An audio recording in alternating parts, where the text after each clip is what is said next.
YS Rajasekhara Reddy July 8, 1949న YSR జిల్లా జమ్మలమడుగులోని CSI Campbell machine ఆసుపత్రిలో జన్మించారు. వైఎస్ రాజశేఖర రెడ్డి పూర్తి పేరు ఏడుగూరి సందింటి రాజశేఖర రెడ్డి. ఆయన తల్లిదండ్రులు జయమ్మ, రాజారెడ్డి. ఆయన తండ్రి బళ్ళారిలో కాంట్రాక్టర్గా పనిచేస్తుండడం వల్ల ఆయన పాఠశాల చదువంతా బళ్ళారిలోని సెయింట్ జాన్స్ పాఠశాలలో జరిగింది. ఆ తర్వాత విజయవాడ లయోలా కళాశాలలో చేరారు. 1972లో గుల్బర్గా విశ్వవిద్యాలయం నుంచి వైద్య విద్యలో పట్టాపుచ్చుకున్నారు. గుల్బర్గాలోని మహాదేవప్ప రాంపురి వైద్య కళాశాలలో వైద్య వృత్తిని అభ్యసిస్తుండగానే కళాశాల విద్యార్థి సంఘానికి అధ్యక్షుడిగా వ్యవహరించారు. శ్రీ వెంకటేశ్వర వైద్య కళాశాల తిరుపతి నుంచి హౌస్ సర్జన్ పట్టా పొందారు. విద్యార్థి దశ నుంచే రాజకీయాల వైపు ఆకర్షితుడైన రాజశేఖర రెడ్డి ఎస్వీఆర్ కళాశాలలో పనిచేస్తుండగానే అక్కడ హౌస్ సర్జన్ సంఘం అధ్యక్షుడిగా ఎన్నికయ్యారు. తర్వాత కొద్ది రోజుల పాటు జమ్మలమడుగులోని సిఎస్ఐ కాంబెల్ ఆసుపత్రిలో వైద్యాధికారిగా పనిచేశారు.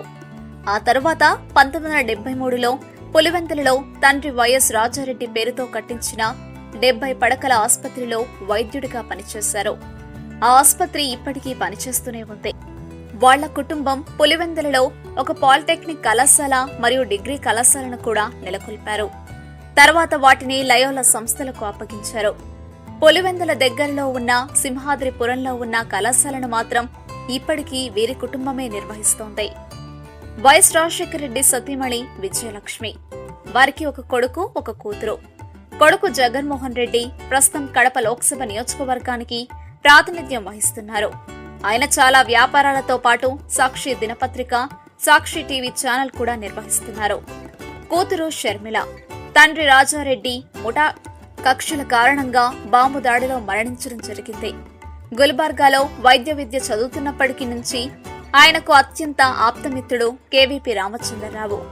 ముఖ్యమంత్రి పీఠాన్ని అధిష్ఠించాక ఆయన్ను సలహాదారుడిగా నియమించుకున్నారు వైఎస్ రాజశేఖర రెడ్డి. ఆయన రాజకీయ జీవితం. కళాశాల దశ నుంచే రాజకీయాలపై ఆసక్తి చూపిన రాజశేఖర రెడ్డి 1980-83 కాలంలో రాష్ట్ర ప్రభుత్వంలో మంత్రి పదవిని నిర్వహించారు. కడప లోక్సభ నియోజకవర్గం నుంచి 4 సార్లు ఎన్నికయ్యారు. పులివెందుల అసెంబ్లీ నియోజకవర్గం నుంచి 6 సార్లు విజయం సాధించారు. రాష్ట్ర శాసనసభ ప్రతిపక్ష నేతగానూ 2 సార్లు ఆంధ్రప్రదేశ్ రాష్ట్ర కాంగ్రెస్ కమిటీ అధ్యక్షుడిగానూ పనిచేశారు.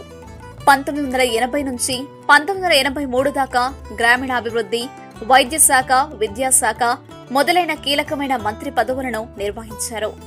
తెలుగుదేశం నేత నారా చంద్రబాబు నాయుడు మొదటగా కాంగ్రెస్ లో ఉన్నప్పుడు ఇరువురు మంచి మిత్రులు. 1985 నుంచి 1998 వరకు పార్టీలో వైఎస్ నిత్య అసమ్మతివాదిగా పేరుపడ్డారు. కాంగ్రెస్ ముఖ్యమంత్రులందరితోనూ ఆయన పోరాటం చేయాల్సి వచ్చింది. 1989-94 మధ్యకాలంలో ముఖ్యమంత్రి కావాలని ప్రయత్నించినా సాధ్యపడలేదు. రాజకీయాల్లో ముక్కుసూటితనానికి, నిర్మోహమాట ధోరణికి రాజశేఖర రెడ్డి పెట్టింది పేరు. ఆంధ్రప్రదేశ్ కాంగ్రెస్ కమిటీ అధ్యక్షుడిగా వైఎస్ రాజశేఖర రెడ్డి 2 సార్లు పనిచేశారు. ఆయన పాదయాత్ర 2003 వేసవి కాలంలో ప్రతిపక్ష నేతగా ఉన్న సమయంలో పాదయాత్ర చేపట్టి 1467 కిలోమీటర్లు పర్యటించారు. పాదయాత్ర వలన వ్యక్తిగతంగా వైఎస్కు మంచి జనాదరణ లభించడమే కాకుండా ఆ తదుపరి ఎన్నికలలో కాంగ్రెస్ పార్టీ అధికారంలోకి రావడానికి దోహదపడింది. 2004 మేలో జరిగిన 12వ శాసనసభ ఎన్నికలలో కాంగ్రెస్ పార్టీ అధిక స్థానాలను సాధించడంతో అదివరకే పార్టీలో పేరు సంపాదించిన వైఎస్ రాజశేఖర రెడ్డి ముఖ్యమంత్రి పీఠాన్ని అధిష్ఠించారు.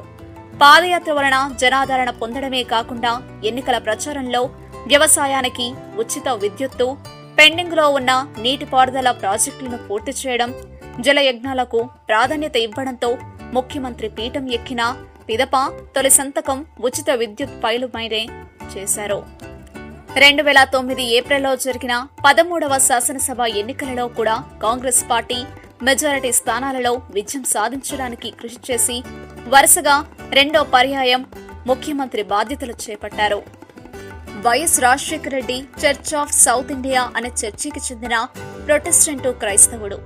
ఈయన తాత బ్రిటిష్ మిషనరీలో ప్రభావంతో క్రైస్తవ మతం పుచ్చుకున్నాడని, తండ్రి రాజారెడ్డి మిలిటరీలో పనిచేస్తూ బర్మాలో ఉండగా అక్కడ క్రైస్తవం పుచ్చుకున్నాడని 2 వేరువేరు కథనాలు ఉన్నాయి.